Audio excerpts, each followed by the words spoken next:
Alright guys, BLM here back with a new video, and in this video, for the 10th anniversary of another Assassin's Creed game, I'm back, this time with a retrospective of Assassin's Creed 4 Black Flag. A game that I really adored at the time, while I was very hesitant over them continuing on with Assassin's Creed after the death of Desmond and having this Age of Piracy setting that seemed extremely gimmicky at the time. This really turned out to be one of the best Assassin's Creed games out there. One that is able to appeal to the more casual audience that just wants to play a good pirate game, but even beyond that, there's a lot of depth to this game from an Assassin's Creed standpoint as well, where a common criticism of this game is people talking about how it's a good pirate game, but it's not a good Assassin's Creed game. And I do feel like for a lot of those people, they purely misunderstand what this game is narratively, where narratively, this is probably the most Assassin's Creed game outside of the original Assassin's Creed. It's one of the only stories that ends up revolving around the Creed, showing how that Creed changes the protagonist's life, which is really the most Assassin's Creed story you can really have. There being so much depth to the philosophies exuded by a lot of the characters within this game that really do make this a massive standout narratively, though with that there does come some downsides to this game, particularly in terms of its mission structure, which is really abhorrent, and even beyond that, it really just continues off of AC3 and has some of the same downsides gameplay wise as that game. But again, I do feel like this game blends historical tourism and the AC storytelling pretty well to make this probably the only game in this series that really appeals to both worlds, something that Ubisoft has continued to try to do over the years and has continuously failed at. But with that, let's start running through the game. Now, I will be structuring this similarly to my previous AC retrospectives, where first we'll talk about the game on a gameplay front, then eventually run through the game from beginning to end and talk about the narrative and its mission structure. So again, generally just about the gameplay, this game does still use the Anvil Next engine, obviously same engine as AC3, being developed in only 2 years, starting development immediately after Assassin's Creed Revelations with the same team that developed Assassin's Creed Revelations. So that does mean that this game did have a relatively short development time, even amongst Assassin's Creed standards, and through that, the parkour in this game is pretty much the same as AC3. The base combat is very similar as well, though there are some minor additions. Now, initially, they were going to add in a hook blade,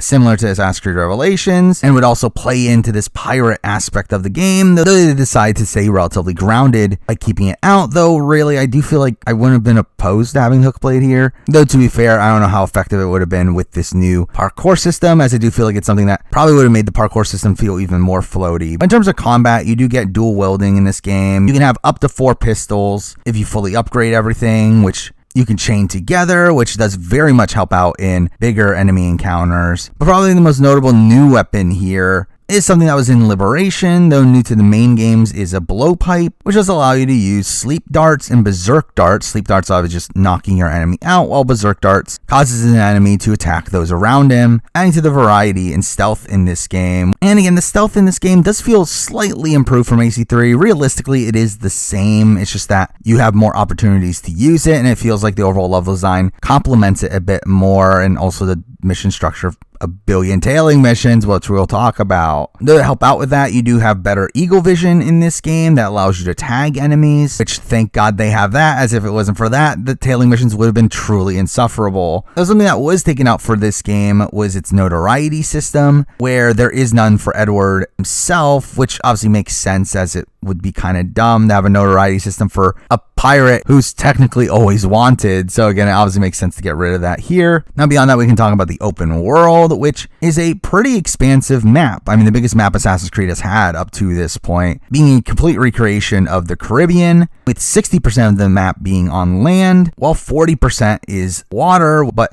the Caribbean itself is essentially this large hub world that does have about 50 locations that you can explore within it, while there's also these larger cities that are these separate set pieces when you approach them. With the larger cities in this game being Havana, Nassau, and Kingston. Havana probably being my favorite of the bunch, it feeling like a more traditional Assassin's Creed city, though even then isn't super remarkable. Nassau is just kind of boring. It's kind of a bland area that doesn't really have many parkour opportunities, and Kingston is pretty much like a mix of the two, but really just as a whole, the cities in this game are largely underwhelming, with Havana being the only competent one here. Though again, the map as a whole, though, is very expansive, where there are many more locations outside of these cities that you can explore, with there also being a very lenient fast travel system in this game being the most lenient up to this point, and really this is the way that fast travel locations are typically handled moving forward, where any viewpoint that you synchronize with ends up becoming a fast travel location, which again, I personally like. I do feel like it's just more convenient. Oh yes, I think it could take away from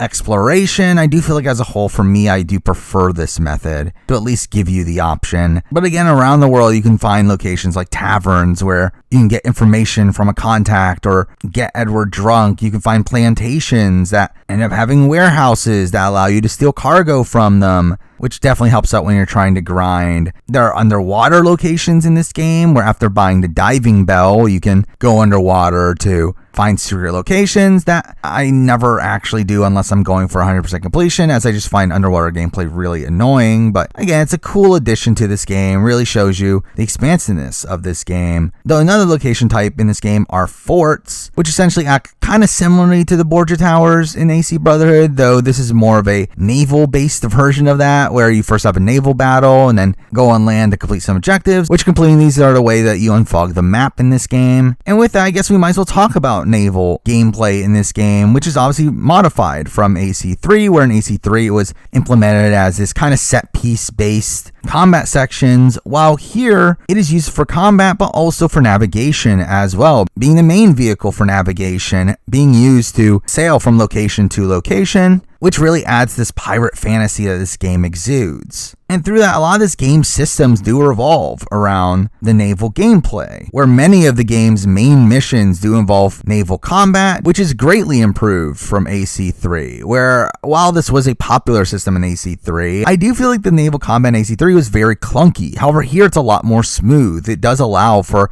a lot more versatility in how you're going to approach sections, with varying different types of ammo, from round shots to heavy shots to chain shots. You have fire barrels, you have mortars, swivel guns, you have a ram. Again, there's so many different ways you can approach combat that do really add to the fun of the combat here, though at the same time, because these weapons need to be upgraded, this does lead to a lot of grinding in this game, where, again, also because of how the main missions require you to do naval combat that does get continuously harder, you are essentially forced to grind the jackdaw to just progress through the game, which is a kind of annoying aspect of this game, where, like, in the original AC3, there was never this necessity to upgrade the Aquila, even for the final naval mission there. However, here it's a complete necessity, which I just find the overall aspect of you're forced to be upgrading your ship to be just kind of an annoyance. I will say that the overall gameplay loop of how you upgrade things in this game is pretty fun. I do enjoy it, where in this game there are different types of cargo,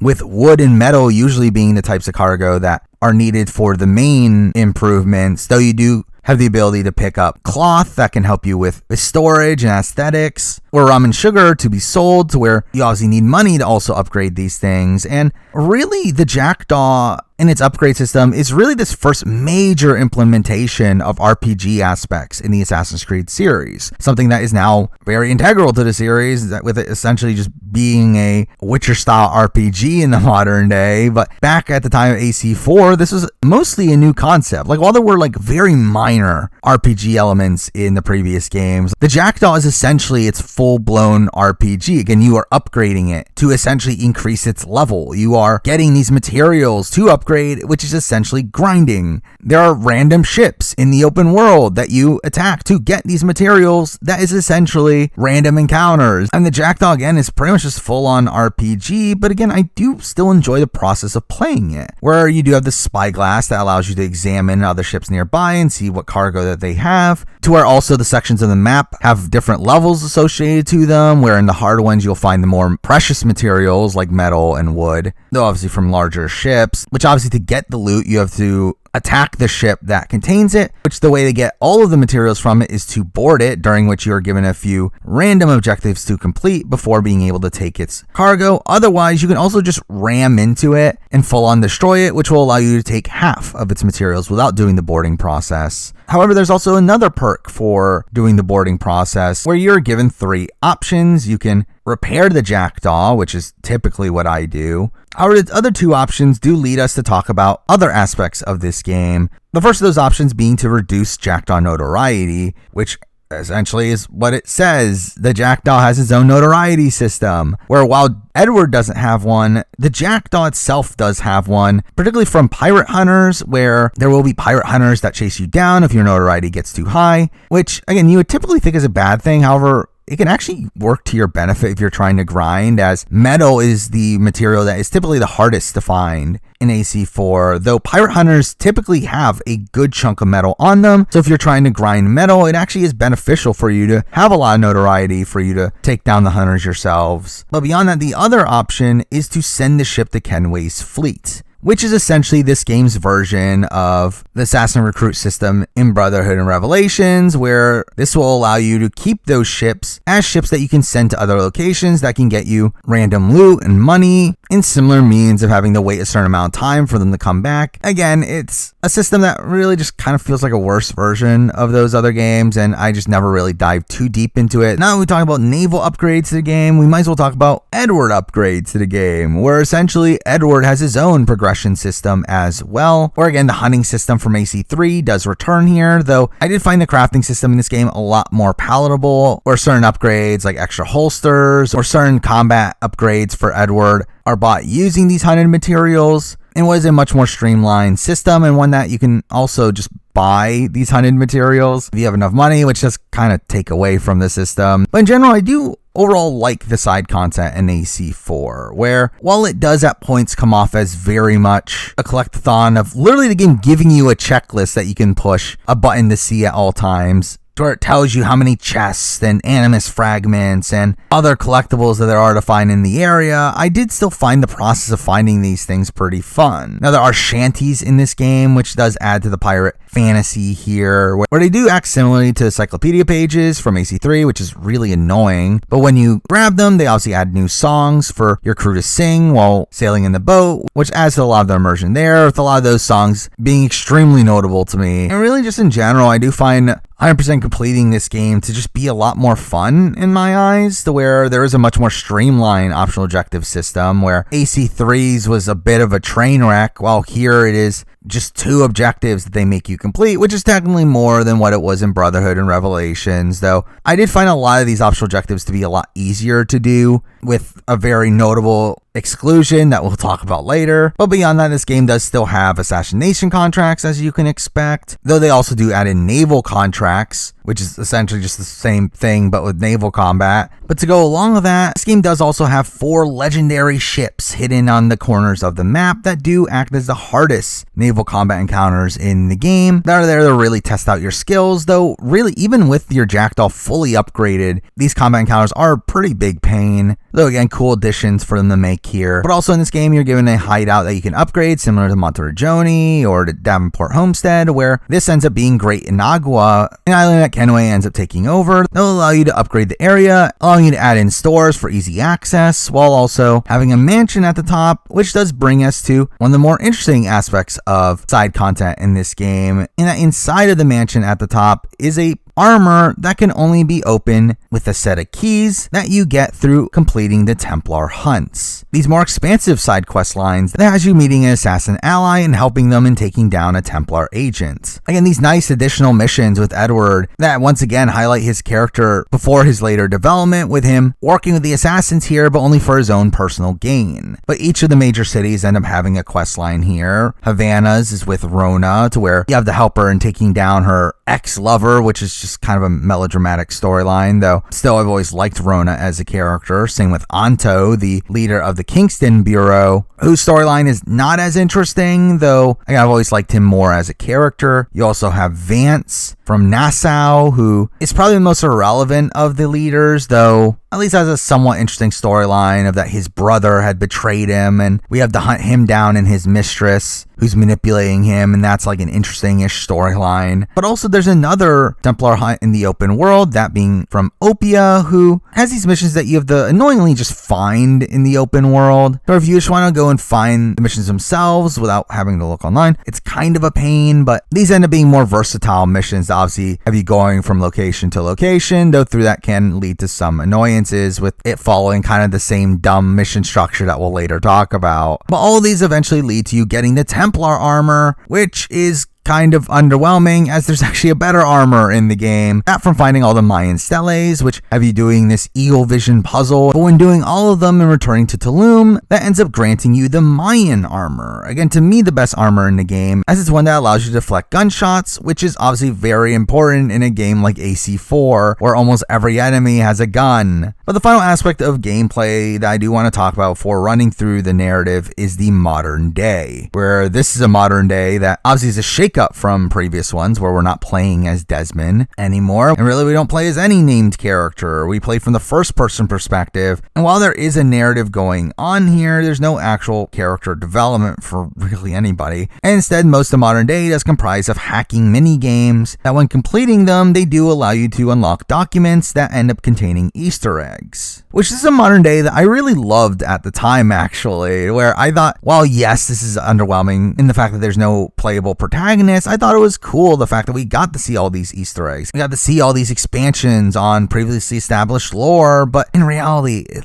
doesn't matter, does it? But again, at the time, there were some cool documents here. Things that called back to things like Project Legacy and events from the comics. There was a Watch Dogs Easter egg that we might mention another one later on. Find out more lore about Abstergo and the now named Isu. You can find out more about Otto Berg and find these memos from Desmond Miles, which are fantastic to listen to, really giving you this insight on his state of mind right before his death. And also giving you more insight on the information passed down to him by Clay at the end of Revelations. But also beyond that, we get audio files from Subject 0 and Subject 1, these cool added bits of lore there. We get these market analysis videos, kind of humorous videos that have Abstergo looking at the assassins that have already been main protagonists in games and talk about how they're not suitable for the audience. But really the most important of all these documents, especially at the time, was this one about potential time periods. I remember at the time that this became a major source of speculation for years afterwards, where obviously this does list out locations that they've already used for previous games, but there were some added locations here that weren't in games yet. Things like the American Midwest, 13th century Egypt, 14th century Japan, Napoleonic Wars, the Summer of Love, which I mean that in particular is just a reference to Simpsons, though interestingly also the French Revolution was here, which obviously considering that was literally the next game did add to a lot of speculation about these other time periods as well, especially because they literally have concept art for what would later become Origins in this, but either way. But really the final aspect of side content in the modern day ends up being the instrument of the first will notes, these notes left behind by who we later find out to be John, talking about this group that's trying to revive Juno and being these blind followers to Juno. This being a very interesting aspect of the story at the time, essentially there being this like third faction after Assassins and Templars that were also going after these Isu artifacts, but again, it doesn't lead to anything, does it? Which again is just the most Assassin's Creed thing ever, of having these interesting concepts but not really executing on it. But with that, let's finally talk about the narrative, which first I just want to talk about generally in the fact that obviously this was written by Darby McDevitt, who I still think is the best writer in Assassin's Creed. He previously wrote Revelations, now wrote Black Flag, two of the best narratives in all of Assassin's Creed. And I remember listening to an interview from him, even at the time this game's release, where you can tell the love and dedication that he has to the Assassin's Creed brand and how much he was setting up things for games down the road. Again, these concepts that never get fully developed, because that's Ubisoft for you. But still, he's able to tell this great character piece in this game, one that revolves obviously around Edward Kenway, the protagonist of this game, who is debatably my favorite character in all of Assassin's Creed. Again, I think he definitely has the greatest singular game in all of Assassin's Creed, though really the choice of Edward Kenway as a protagonist is a bit of a strange one, where if you don't know, Edward Kenway was already an established character within Assassin's Creed lore at the time of this game's development, where again this started development pretty late into the development of AC3, during which the book Forsaken, a story about this backstory for the character of Haytham Kenway, had already been written, during which they had already mentioned his father, that being Edward, who had died when he was young. However, for this game, they decided to use that character and essentially create a new sub-series of sorts, that being the Kenway Saga, having these games revolve around people in the Kenway family, which is really cool. They were able to utilize this previously established canon and use it to their benefit, though at the end of the day, Edward is a retcon, which is really weird to think about, especially when you read the Forsaken book, and really in the Forsaken book, he's not really anything like he is in the game. Those can obviously be explained through his character development. But anyway, let's start running through the game, where the game does start off in a cold open of Edward working on a ship just as it's attacked by an assassin. So where we do get a short tutorial to naval combat here before the ship eventually crashes, during which we get a flashback with Caroline, his wife, back at home. A type of flashback we get a couple times in this game that do show you Edward's backstory, and that despite having a wife back at home, one that seems largely content in the life that they live,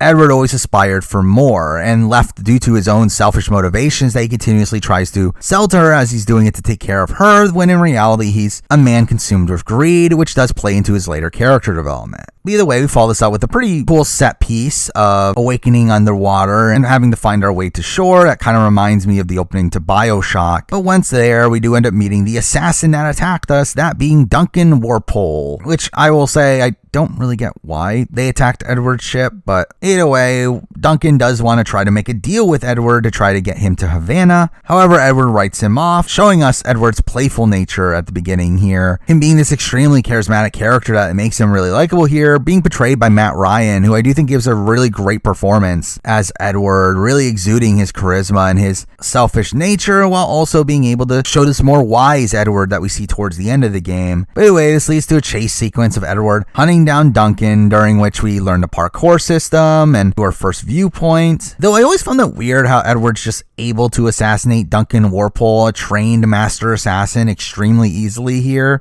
However, either way, after doing so, he ends up stealing Warpole's robes, ends up finding a letter from the governor of Cuba, Laureano de Torres y Ayala, who ends up being the main antagonist of this game, who had promised Warpole a reward for the maps he was carrying, which Edward obviously intends to collect, being this progression of how Edward's greed propels him. Now, following this, we do get a stealth section that leads to us rescuing Steed Bonnet, one of the many great side characters in this game, where that is a notable aspect of this game's narrative, is how great the side characters are, with Steed Bonnet here having a really fun dynamic with Edward, having a pretty interesting friendship form over their few scenes together. But the sequence ends with us taking over his boat, obviously giving us a tutorial to naval navigation as we end up heading to Havana, which ends up taking us out of the Animus to the first section of the modern day, where we are now playing as a unnamed Abstergo research analyst working for Abstergo Entertainment, as they are now making video games, which is stupid. It's so weird this is the direction Assassin's Creed took after Desmond's death. They decided to make this extremely meta modern day here of you working for Abstergo Entertainment, utilizing these memories that they stole from Desmond in order to make video games off of them, which are, I guess, used by them to manipulate the public, I guess, into thinking that Templars are good, as we do see in Liberation, though at the same time, I guess this allows them to look for precursor sites and pieces of Eden, which is obviously part of their goal as well. But here we do learn about the Sample 17 project, with the fact that we are reliving memories from Subject 17, who is obviously Desmond, with obviously Edward Kenway being an ancestor of his. But also here we end up getting introduced to Melina May and Olivier Garneau,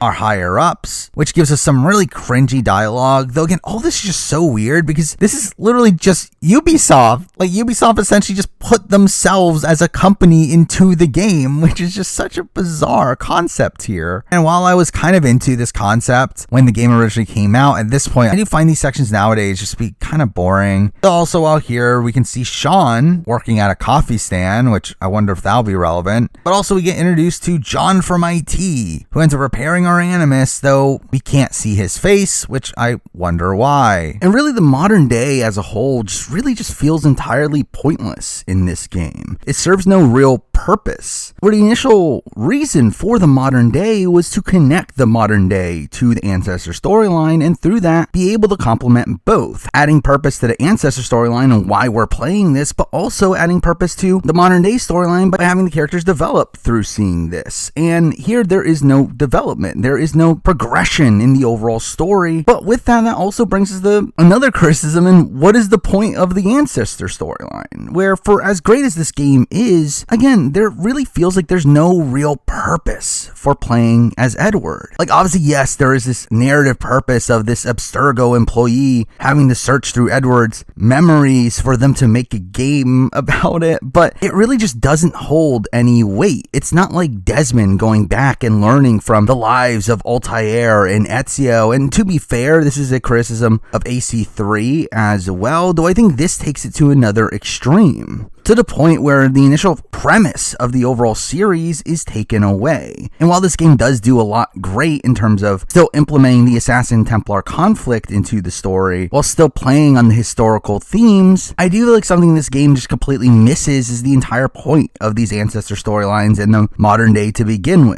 with all of it just feeling extremely watered down, because that's what Ubisoft wants, to cater to a more casual audience, which is something that becomes more and more prevalent as the series moves forward. Either way, getting back into the anime takes us to sequence 2, where we do get the title card finally. And really, this is a sequence entirely taking place in Havana, where the game doesn't really expand until following it. However, here we see more interactions between Edward and Bonnet, where we do end up escorting him, during which we get some deviations that serve as tutorials, with us doing a viewpoint, us getting a chase sequence, we get a bar fight, but following that, we do get our first tailing mission, the one of a billion in this game, which brings us to the mission design of this game, which is terrible. Like, I generally don't know what they were thinking when making this game, where again, there's like so much greatness in this game's main campaign from a narrative perspective that just feels so weird that they decided to fill that campaign with tailing mission after tailing mission after tailing mission. Where again, I mentioned this earlier, where the new Eagle Vision does help it out a bit, but it still does severely harm this game. And while there are a few tailing missions here and there that can be fun, especially due to the more varied amount of stealth approaches to the game, I do feel like a lot of these sections just come off as extremely tedious. And again, Assassin's Creed at this point in time had already been known as having extremely tedious tailing missions, and for the fact that they decided to just go all in on them in this game just does feel ridiculous to me. But following that, we do finally decide to end up meeting up with the Templars at the governor's mansion, where obviously Edward pretends to be Duncan Warpole, during which we end up meeting Julian Dacasse and Woods Rogers, two of Torres's associates that are clearly going to be later antagonists. But again, here we get more tutorials, like the tutorial of the shooting, during which we can challenge them in a shooting contest. Also, we end up having to show off assassination techniques to them for some reason. It's weird. But eventually we meet up with Torres, where here he ends up indoctrinating them into the Templar Order, giving essentially the Templars version of a creed, which is an interesting aspect of this game. And again, it very much being focused around these different creeds, showing Edward encountering all these different types of creeds, with his development focusing on him living by the Assassin's Creed by the end of it. But during this, we do get a lot of exposition that really just sets up a lot of the core plot threads moving forward, where we do learn about the observatory, which ends up being the location that Edward searches for throughout this game's story, which is weird considering it's a location that doesn't really matter that much in the modern day. I mean, it's a location that obviously has the power to locate and monitor every person on Earth with a vial of blood, though, again, that's something you can just do in the modern day with surveillance cameras. And while there was another goal from the higher ups at Abstergo that we learn about later, it doesn't go through anyway, which makes all this just kind of pointless, like not really progressing the grander plot of Assassin's Creed that much. By the way, here we also learn about the concept of sages, where supposedly only a sage can open up the observatory, which the concept of sages in Assassin's Creed ends up being a really strange one, where sages were created for AC4 here, being this concept of the reincarnation of Aita within the human populace over time, this way for Juno to keep her husband alive. Again, this very integral piece of Isu lore, though the overall portrayal of sages ends up changing a lot over time, to where I feel like in this original game, while it is ridiculous that they all end up essentially just looking the same, especially considering what we later find out about how it literally could be anybody that ends up becoming a sage, I feel like that's still like more interesting than what we see later, where the entire concept of sages just becomes extremely convoluted, where again, it felt like there was a purpose for them in this initial game, though it does feel like in future installments they end up just like throwing them in willy-nilly. By the way, here we obviously also learn about the Assassin-Templar conflict, this being Edward's first time hearing about the Assassin-Templar conflict. However, throughout all of this, Edward simply doesn't care. I mean, obviously he is more focused on his own selfish motivations than him having actually something to fight for. Once again, playing into his arc, where following this, we do get a mission of escorting Bartholomew Roberts, the known sage of the time, only for us to get attacked by the assassins, with Edward having to kill many of the assassins, which is really strange to be playing as, obviously having come from you playing as an assassin in all the previous games, and now we're here killing a horde of assassins. But this does really play into, again, Edward's arc of the fact that he is willing to work for any side here. He's working with the Templars here. He works with the assassins later on. He works against both's best interests at points across the story. Yet all that makes it even more satisfying for him to find his place at the end of the game, with him eventually siding with the assassins. By the way, here we see Edward becoming disgruntled with the Templars after finding out how little they ended up paying him, with him now deciding to free Roberts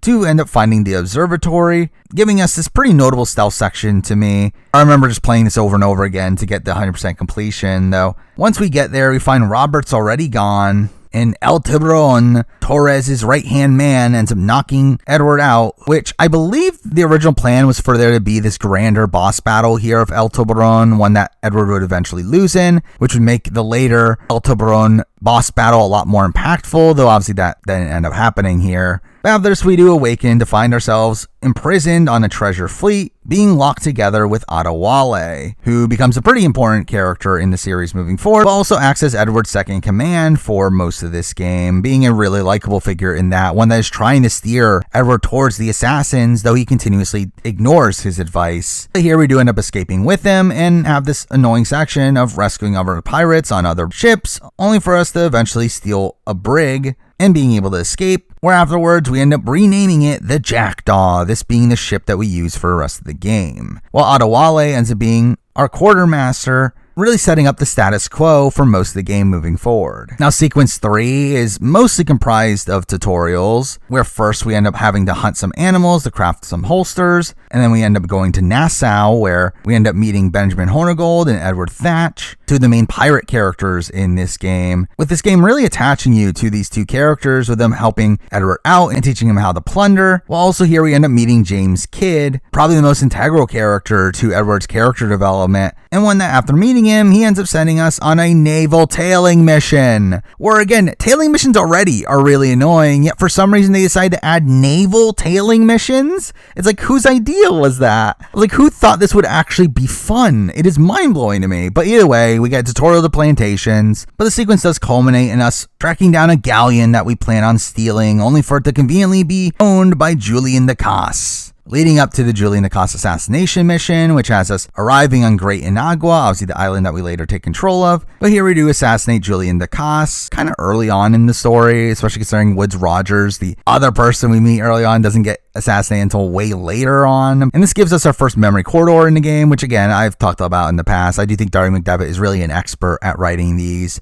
final words from our antagonists that really end up challenging Edward's perspective, that end up being some of my favorite scenes in the game. But following that, we get back to the modern day, where we end up exiting the Animus, where we are told to meet up with Olivier in his office. But really, who cares? Because we're also contacted by John from IT, who wants us to now help him hack computers, which obviously opens up the hacking minigames, which when doing so here, we end up finding a video that shows us what happened to Desmond, with him obviously now being the subject of the Sample 17 project, and also his body having been captured by Abstergo after the events of AC3, which makes you question, why didn't Sean, Rebecca, and William do so? But whatever. But this all culminates in us giving that data to Sean and Rebecca, which is, again, cool that they're here, though they really don't end up doing anything. By the way, we get back into the Animus for Sequence 4, which ends up being a sequence largely focused around the assassins, with James Kidd testing Edward's eagle vision, clearly seeing the potential in him, and wanting him to meet him in Tulum, which the path there is actually pretty long here, which does make this a pretty good time to grind in the game, where you could just obviously just board the ships along the way, which again, it feels like there are a couple times in this game where you're put relatively far from an objective, where the game clearly wants you to grind before a future mission, even though there actually isn't another naval combat mission until the following sequence. But anyway, arriving in Tulum gives us the mission, Nothing is True, which I wonder if that phrase will be finished later on. But this ends up being a really annoying mission. I've always hated this mission, where you're forced to stealth your way through numerous areas here. You have the stealth your way through the shore, followed by this jungle area, and then also through these ruins, and it's really just a pain to play through. I remember my first time playing the game, I just hated this. But when meeting up with Kid at the ruins, we do also end up meeting Atabai, the leader of the assassins, with a reveal that Kid is also a member of the assassins. And this conversation immediately shows us the ramifications of Edward's actions, and that him delivering those maps to the Templars have caused the deaths of many assassins, with Atabai obviously being upset at Edward for that. With him saying that money was his only aim, clearly being the starting point for his development, with him later joining the assassins feeling remorse for the actions that he made. But once again, Kid does seem to see potential in Edward, saying that he has the sense. And through that, we end up navigating through the following tomb to confirm the identity of the sage, where after playing through a section that does feel very reminiscent of an assassin tomb, and doing this pretty dumb color-based puzzle, we do end up unveiling this statue that looks exactly like Robert's, which is, man, kind of ridiculous. The fact that sages can just be identified from looking at their facial structure, but others don't seem to follow this. But again, either way, following this, slave traders end up attacking Tulum, to where we end up getting this pretty lengthy section of Edward having to rescue them. It can be very annoying to fail this section, as if you fail it, you have to start at the very beginning, and if you are detected nearby a soldier holding a group at gunpoint, then you'll fail it if they detect you, which again is just kind of an annoying aspect of all this. So again, this sequence does do a really good job at overall highlighting Edward's initial starting point, to which, while his development doesn't really progress that much over the course of the next few sequences, it does obviously play dividends by the end of the game. But with that, we get the sequence 5, where we do start with a cutscene with us meeting Charles Vane and Jack Rackham, two of the other more notable side characters of this game. Though it is kind of weird they're introduced this late into the story, considering they're essentially written out by sequence 8. But here we do get a tutorial over forts, to where supposedly Torres is in one of them, and we end up breaking into it to kidnap Torres and use him as bait to find Roberts, which is a plan that I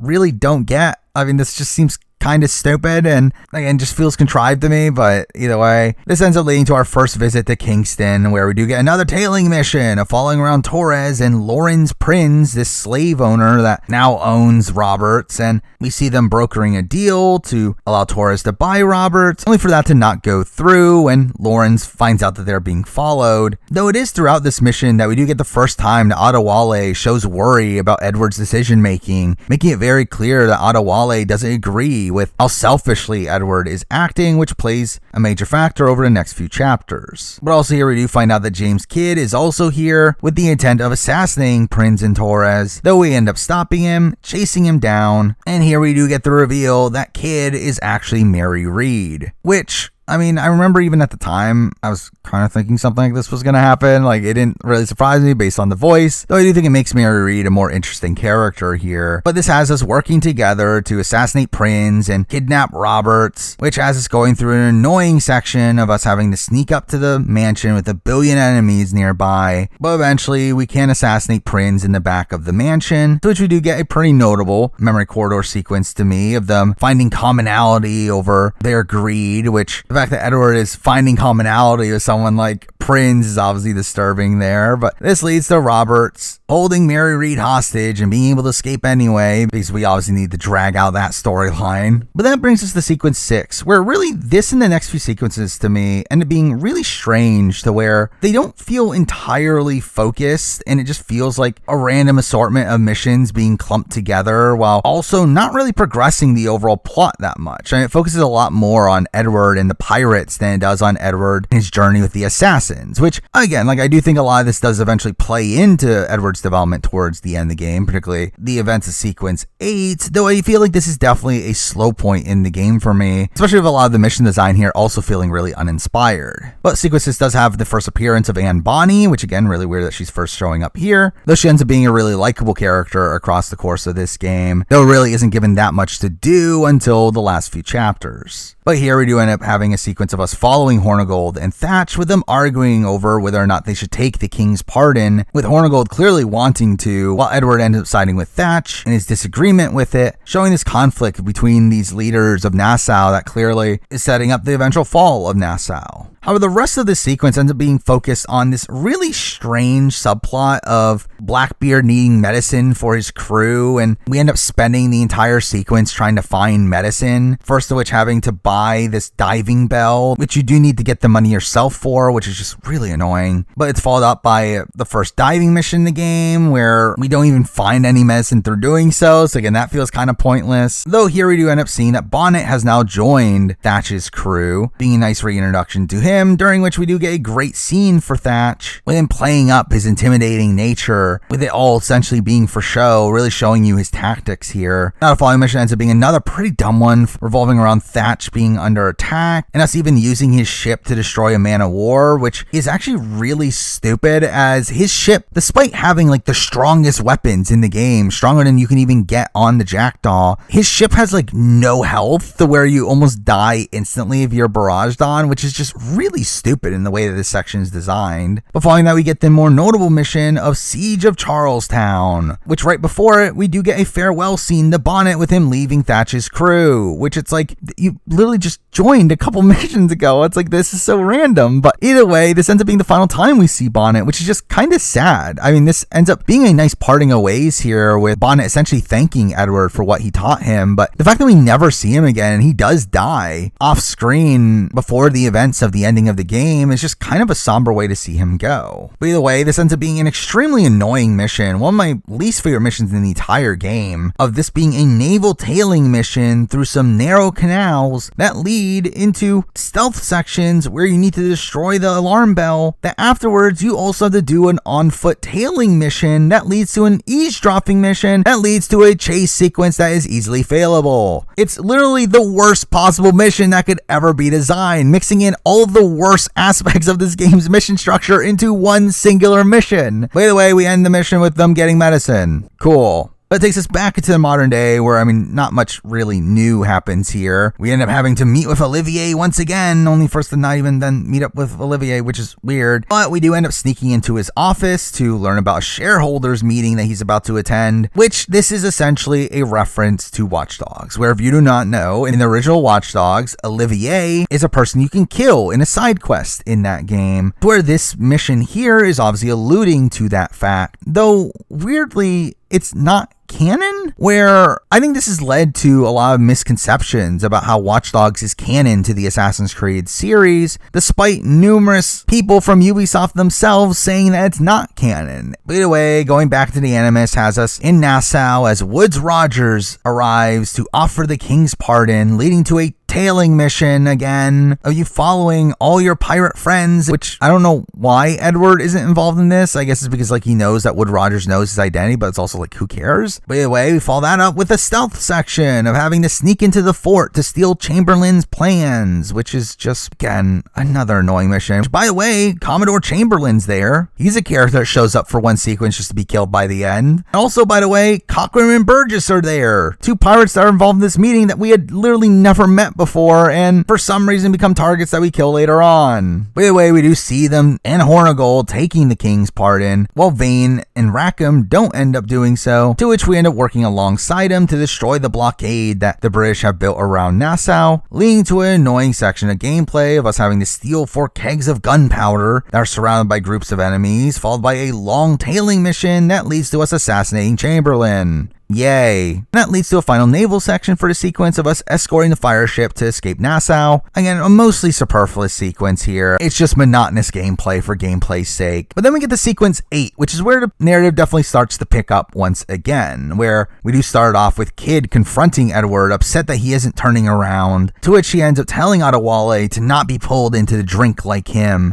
which again continues to show us Mary Read trying to change Edward around, while also showing Adewale continuing to disagree with the decisions that Edward continues to make. But following this, we do get a pretty notable mission here of us meeting up with Thatch, to where during this conversation, Thatch conveniently tells Edward that he heard about a man named Roberts on a slave ship named the Princess, which, I mean, I don't know how Thatch would find that out and why, but either way, this leads to an annoying tailing mission that again was the E3 demo, which is really funny that they use the tailing mission as an E3 demo. Following this is a pretty notable set piece of us running through the burning town to get aboard the Jackdaw, which leads to our first naval battle against a man of war, being a massive difficulty spike since the last naval mission in the game, being a point that I remember my first time around, I did have to stop down and grind for a while to be able to take on the man of war here. So really, if you know what's coming, I mean, it's not that difficult to do. Really, just in general for this game, you should be able to get by with doing just a couple levels on the more important upgrades like hull and boardside cannons. But anyway, completing this mission gives us one of the more notable scenes in this game, that being Blackbeard's death. With him beforehand saying, "In a world without gold, we might have been heroes." This great line that really plays into Edward's overall arc. This being this somber scene here, being the first of Edward's friends to die on screen, which ends up being a more common occurrence moving forward. While Blackbeard's death for me is a scene that I've always found to be like slightly overrated in the sense that I've always enjoyed a lot more other scenes from this game a lot more. I still feel like this is still a great scene here, one that is obviously integral to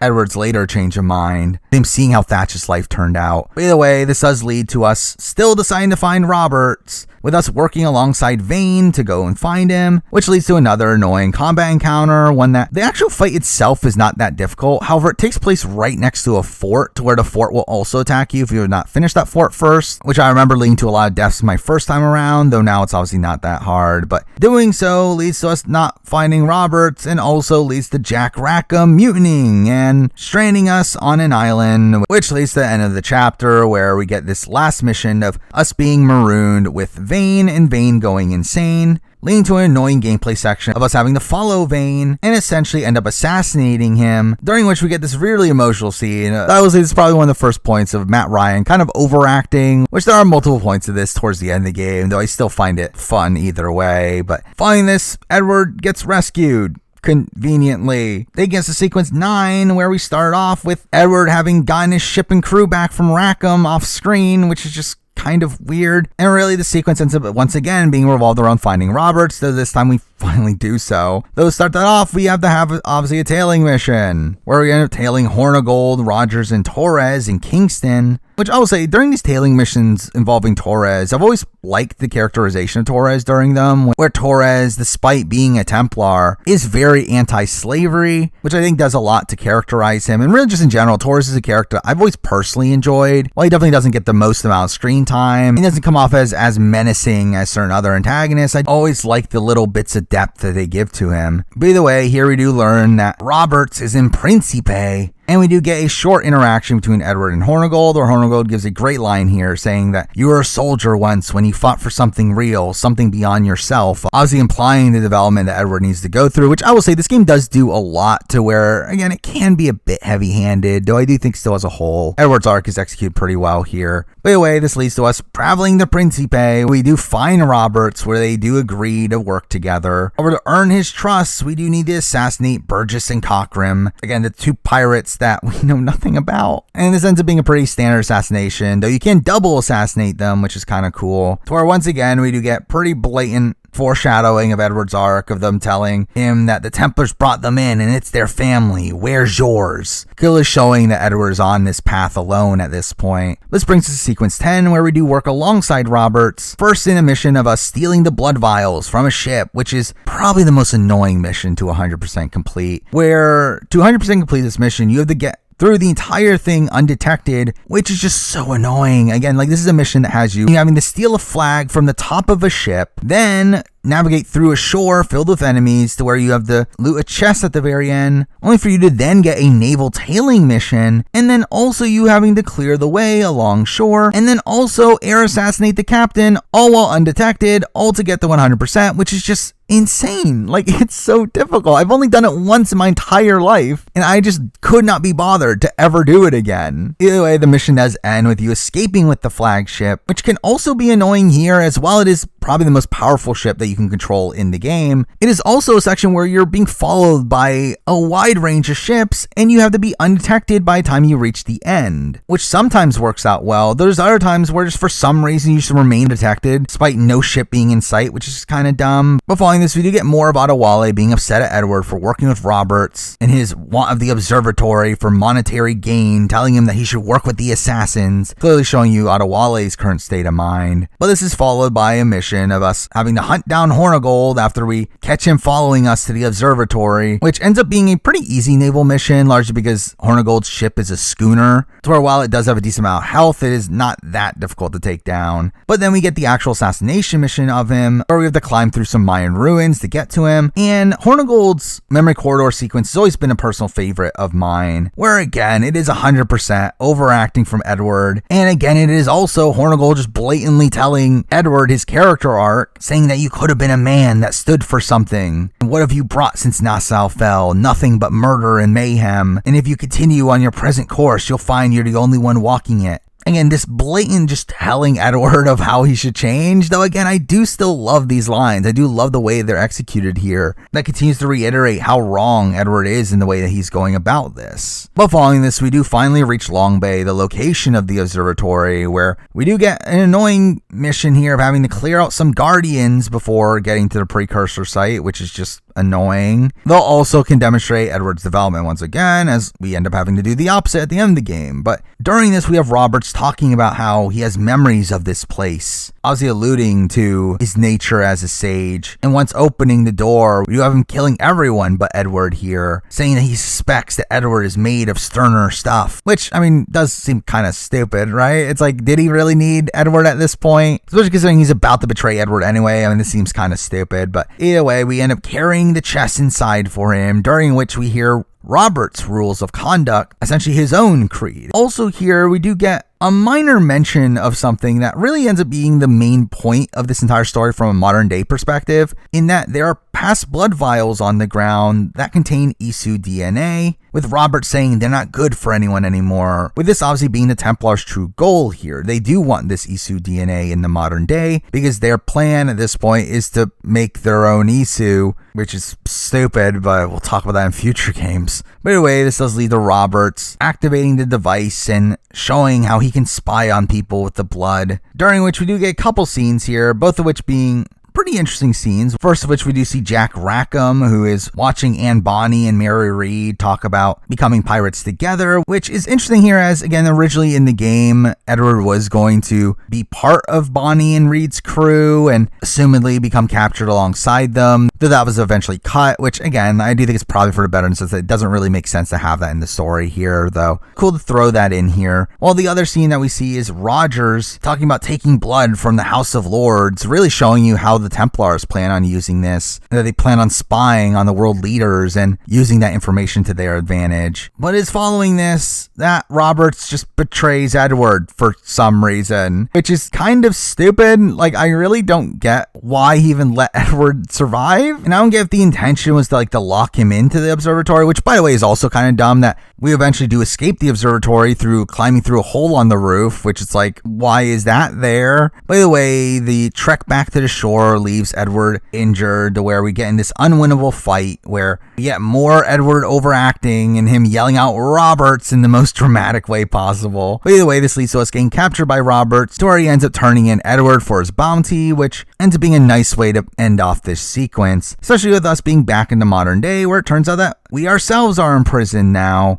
with Melanie having now taken over after Olivier disappeared, and them now being on the look for a hacker, which is obviously us. But here we once again have John wanting us to escape and hack into a nearby computer, during which he attempts to transfer Juno's consciousness into our body, during which we get this message from Juno of her saying she's not strong enough, leading to John being irate, with this obviously implying the fact that he himself is a sage, Though also, the fact that Juno doesn't do this here essentially makes this entire modern day pointless. Like, there's no progression here. Juno's in the same state that she was before. And also, John's role ends up being mostly pointless. The analyst here doesn't do anything. Like, all this modern day is pretty pointless by the end of it. Though again, it all plays off of this interesting concept, this concept of the sages and their attempts to bring back Juno, but again, it's just not executed properly, especially when we look at it long term in the series. But anyway, we get back into the Animus for the final few sequences, starting off with sequence 11, where Edward is now in prison in Port Royal, to where he ends up watching the trial of Mary Read and Anne Bonny, with them revealing that they're pregnant, which is extremely convenient, though again, supposedly happened in real life, but still does seem kind of dumb. But months later, we end up having Atabai rescue Edward out of nowhere, where now he asks for Edward's help in saving Mary and Anne, to where we get this annoying section here of having to find our way into the prison, to which we only have our hidden blades and blow dart with us, which leads to the combat encounters against these pretty heavily armed enemies to be pretty annoying here. Makes it very easy for you to be shot down as well. Though along the way here, we can find a couple old friends. We can find a dead Jack Rackham hanging from his cage, which is just really somber, and a sad farewell for him. While inside the prison, we can find Vane inside of a cell as well, with him still clearly being out of his mind, which is also a sad farewell for him. But following this, we do end up finding Mary Read, where we get the reveal that Mary Read had given birth and that she is currently ill, leading us to the most dramatic scene in this entire game, where Edward ends up carrying her out with somber music playing, with it being very clear that she's not going to make it. And she tells him to go, to which he responds with, "You should have been the one to outlast me." And she says that, "I've done my part, will you?" Feeling like this spark for Edward's character development, him losing this person who has constantly tried to help him, and her using her final words to try to get Edward to finally see the light in the assassins. All this being a really sad way for Mary Read to go, though also ends up being a really satisfying way for her to go from a narrative perspective. Now following this, we can continue to carry her out, or we could technically just leave her and not take her body with us, which is just kind of humorous that that's even a choice. Though afterwards, we do get Atabai seeming to finally warm up to Edward to a degree and giving him his robes back, saying that they suit him. Though this ends up being followed by a drunk/dream sequence, which I mean, I've never found fun, and I just never like these sort of sequences in games. Though again, it does do a lot for Edward's character here, showing Roberts taunting him, having to kill numerous clones of him, with him continuously failing to actually kill Roberts each time. Probably the most integral piece of all this is that we do get Edward steering his ship, during which we get the characters of Caroline and Mary yelling at him for decisions that he's made, with Mary in particular saying that there's no one left in your life to care and change course before it's too late, feeling like the final moment for Edward, this final piece that he needed to fully go through with his decision to join the assassins, along with the fact that we see him awaken to find Adewale. Having found him, though, reveals that he is stepping down from the Jackdaw, as he has another calling, and tells him to visit the assassins, taking us to the mission. Everything is permitted. The return to Tulum. This fantastic culmination of Edward's arc here, to where we end up finding Tulum, now destroyed due to the damage that Edward caused all those years ago, telling Adewale that I'm not an easy man to call a friend, am I? And really just in general, this entire conversation between Edward and Adewale is so great, really showing Edward's character development, him recognizing the pain that he's caused for everyone else, to where Adewale ends up telling him to fight beside a man so driven by personal gain and glory is a hard thing, and I've come to feel the assassins and their creed is in a more honorable cause. Something that I think the old Edward would have dismissed, would have been upset at the fact that you would believe something like the Assassin's Creed. However, Edward instead thinks it's fair, saying, "For years I've been rushing around, taking whatever I fancy, not giving a tinker's curse for who I hurt. Yet here I am with riches and a reputation, feeling no wiser than when I left home. Yet when I turn around and look at the course I've run, there's not a man or woman that I love left standing beside me." Again, being this fantastic monologue from him, with him now showing regret over how he treated the likes of a Mary and a Caroline, while also finally taking in the advice that these other characters have constantly given him, the likes of a Mary and a Hornigold, and also seeing the damage that he has caused for himself, with Atabai telling him that there's time to make amends, leading to this great conversation between Atabai and Edward. Atabai ends up asking him about what he thinks of the creed, which Edward's response here really highlights his development and having a very different response from him learning the creed beforehand, where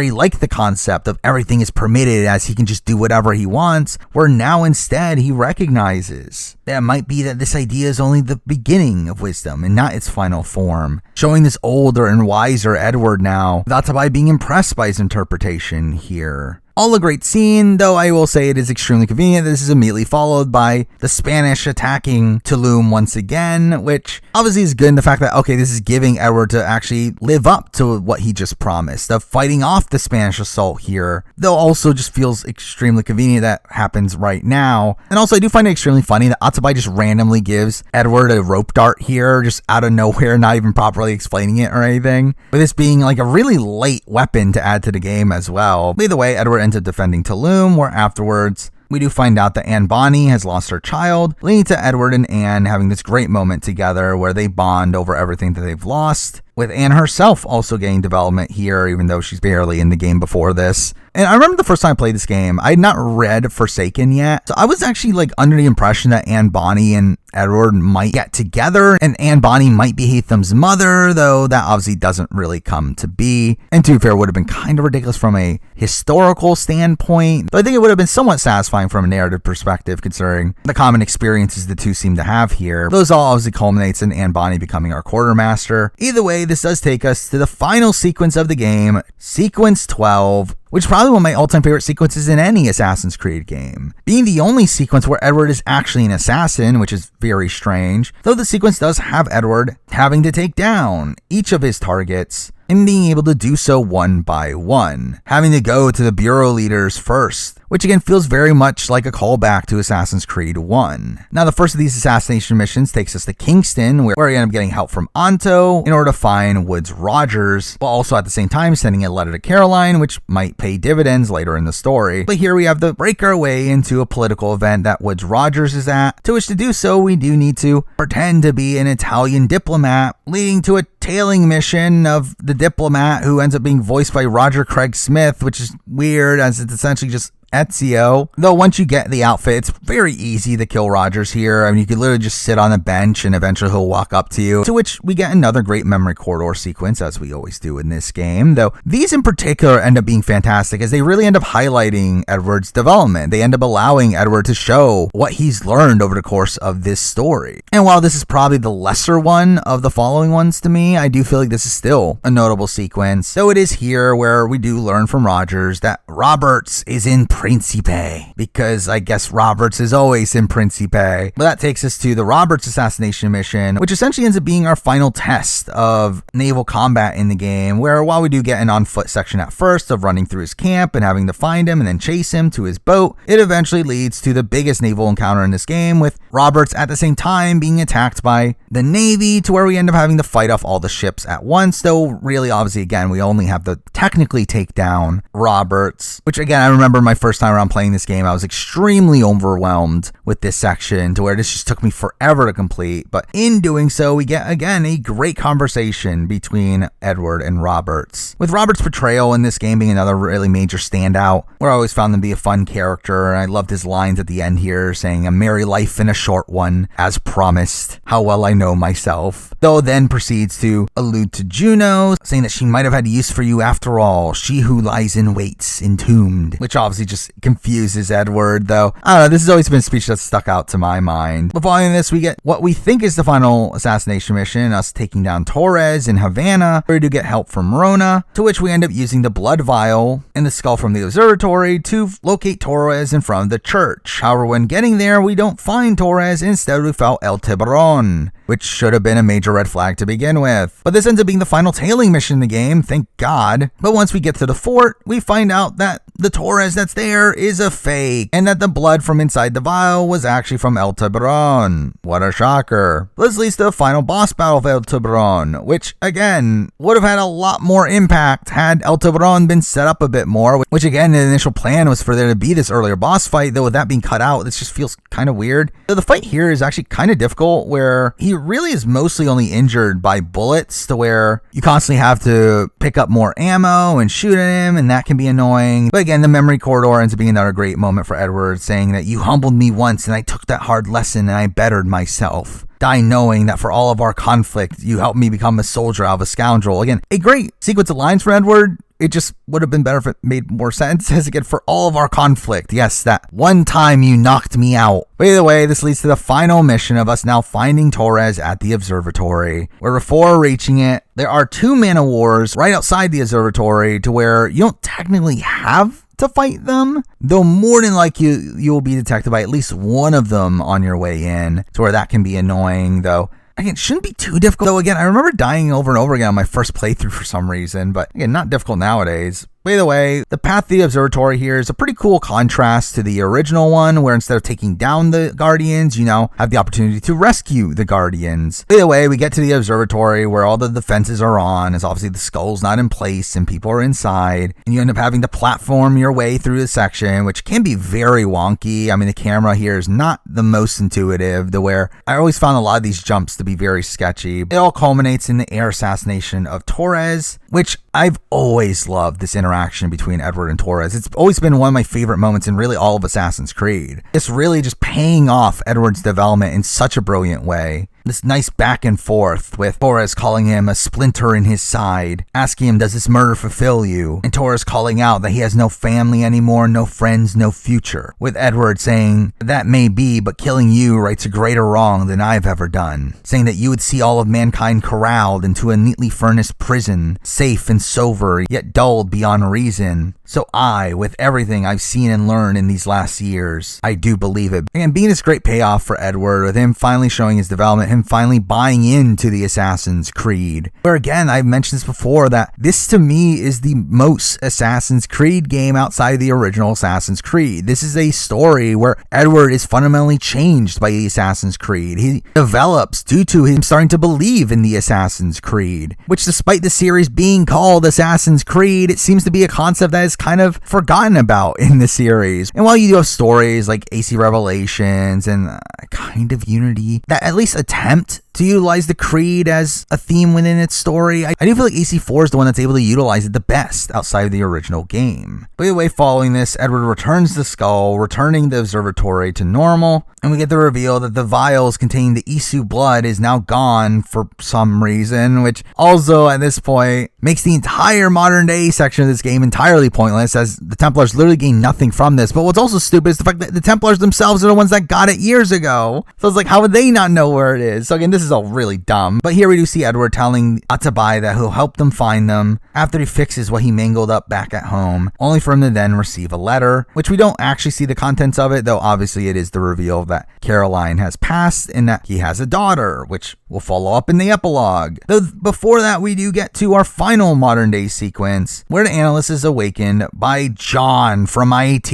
who looks just like Bartholomew Roberts. What a shock that he's a sage, and he rants about humanity, telling you to prepare for the second coming. But just as he attempts to poison you, you are saved by Abstergo's guards, with John being killed, and it's like, who cares, dude? It's like, I remember when I first played this game, I was like, oh, this is great. This is a great setup to a future game, but it's like, it goes nowhere. This doesn't matter. This really doesn't matter. By the way, John gets blamed of being the hacker and you get off scot-free. Yay. You also get to see a trailer for Devils of the Caribbean, the game that Abstergo is making of Edward Kenway's life, which looks really bad. And we end the modern day with us getting a message from Sean and Rebecca, who ask for you to continue hacking and tell you that they didn't know John was as bad as he was, which, I mean, how? And the entire modern day of this ends up being entirely pointless by the end of it. Especially because like none of the plot threads that are even set up here are even finished in the game. They all later get relegated for the comics, which makes all this even dumber. But either way, we get to the epilogue, which is this really great sequence here of Edward giving Great Inagua to the assassins, essentially repaying them for him being the cause of the fall of Tulum. But also here we get the reveal that Rogers survived somehow.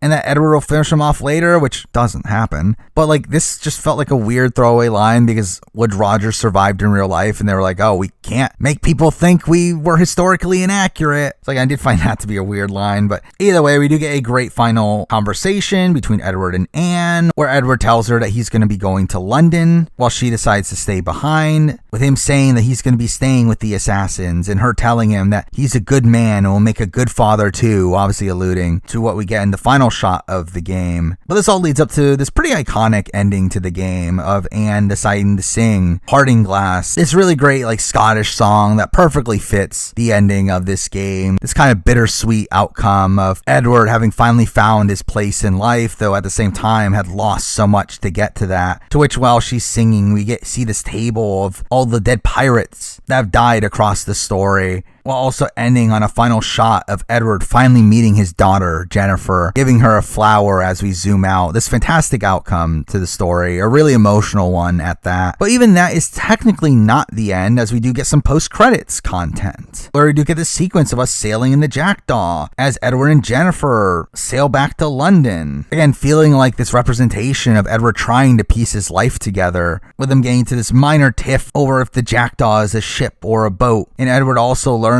about some of the hostility that Carolyn had for him, talking about how he left her and how she actually passed years ago, to which he just found out about. Ends up apologizing for not being there, but there also being another pretty sad line of her saying that she would like to see some pirates, to which he responds with there not being much of a chance of that. But we do end on a more happy note here of Edward allowing Jennifer to steer the Jackdaw, showing him genuinely trying to repair their relationship, which is a bit more somber considering we then get a final epilogue scene, the scene in the opera that was referred to by Haytham at the beginning of AC3, where we do see Jennifer now grown up and the relationship still strained, with her going by Jennifer Scott instead of Kenway. Though we do see a kid Haytham here lifting up to see a stage as he referred to in AC3, being this nice ending on paper, though also extremely bittersweet when you add in the fact that, again, both of these characters meet very untimely ends, where, I mean, I think that's really like a looming thing across this entire game, where once you've read Forsaken and know the eventual fate of Edward and how sad of a death he ends up having, and how his son later gets raised to be a Templar only for him to then be killed by his own son, and for Connor himself's own story to end in a depressing way with him failing to get anything that he wanted accomplished as well. It really is just this really sad tragedy for the story of the Kenways. So while again there is this happier ending to this individual story within Black Flag of Edward having discovered something worth fighting for, it also is a story that isn't really paid off extremely well when you take into context the rest of the series, though that was kind of just a major drawback of using Edward Kenway as a character to begin with, as obviously they already knew the outcome to Edward's character coming into this. And while that doesn't really play much of a factor on this game, I do feel like it still adds this bittersweet notion to the story of Edward's character. But with that, I mean, that is the entire game of Assassin's Creed 4 Black Flag, which again is still one of my favorite AC games. While I do have issues with the mission structure and a lot of the gameplay, is still for me a step down from the likes of the Ezio trilogy being on the AC3 engine. I do feel like as a whole, this game does still contain some pretty solid naval combat, while also being this perfect mix of this historical tourism and also having a really strong, nuanced Assassin's Creed story within it. Again, the character arc of Edward Kenway is one of my favorite stories in all of gaming, and especially within the Assassin's Creed universe. So while again, I do think there's some pacing issues, particularly in the middle, I do feel like as a whole, Black Flag still stands up as one of the best entries in the series, especially amongst those after the death of Desmond, though in many ways I do also feel like it's an anomaly. Now, I do plan on moving forward these retrospectives with Rogue and Unity next year, and then I guess Syndicate and beyond, but really I do feel like this is the last truly great Assassin's Creed game, where from this point on, I do feel like they just continue to sink themselves year after year. So while there are entries I do like more than others, I do feel like as a whole, Assassin's Creed really just lost itself